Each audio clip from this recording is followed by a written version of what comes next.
Overstimulation. We live in a world of many distractions and there are many things fighting for our attention at any one time. Phones, emails are just some examples of how our brains can become overstimulated. I remember a specific example one morning. I was sitting in on an online meeting and naively I also had a second laptop open. I was trying to respond to emails at the same time. Then my phone started buzzing, which also was fighting for my attention.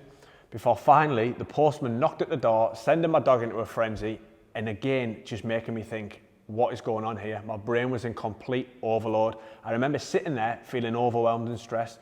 It was ridiculous of me to try and think I could manage so much at any one time. However, it's something that so many of us too often try to do, and much more regularly than we think. So for us, we've got some tips which we think can help you to avoid this. Now, multitasking is something that we often hear about spoken with pride as if it's a skill. However, it's actually scientifically proven that multitasking is actually detrimental to our productivity. Trying to divide our attention across a range of tasks, quite frankly, means not one area is getting our full focus. To overcome this, you should get rid of this idea of multitasking being possible and get clearer on specific tasks. Then once you're clear, work on these individually. In my case, too much information was leading to issues. The term I've seen this overstimulation referred to as is sensory overload. It can come in a variety of sources: excessive noise, multitasking, digital devices, cluttered surroundings, and many, many more. In this instance, there was simply too much going on for my brain to manage. In looking at ways to cope with this potential stressor, we can try the following.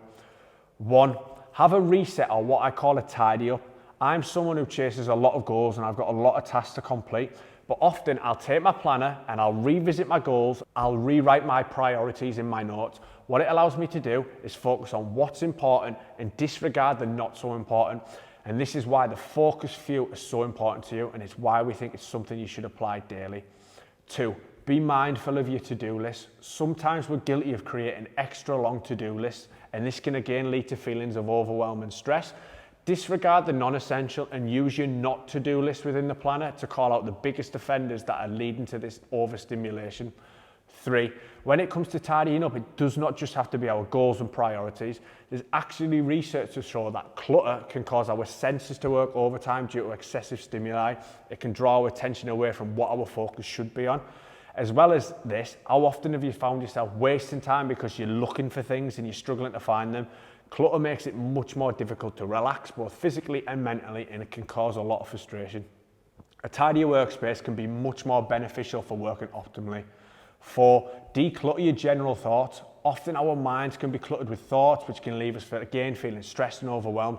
Get everything out on paper, brain dump, declutter your mind. There's a lot of research that shows that the positive effects associated with journaling your thoughts and getting them out on paper. So try it and see how it makes you feel.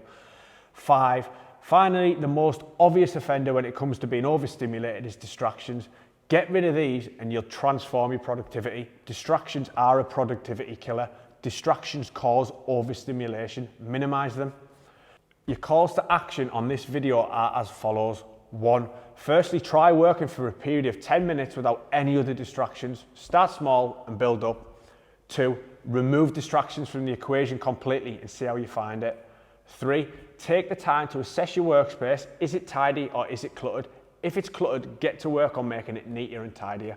4, take a short period throughout the day to empty your head of all the clutter. Get all your thoughts out on paper and see if this serves you. 5, finally, assess your priorities. We've provided you with the tools to help you do this. So look at your focus few, look at your goals and assess what's important, reevaluate this. Try these tasks that I've laid out and hopefully you'll start to see those feelings of overwhelm and stress start to disappear.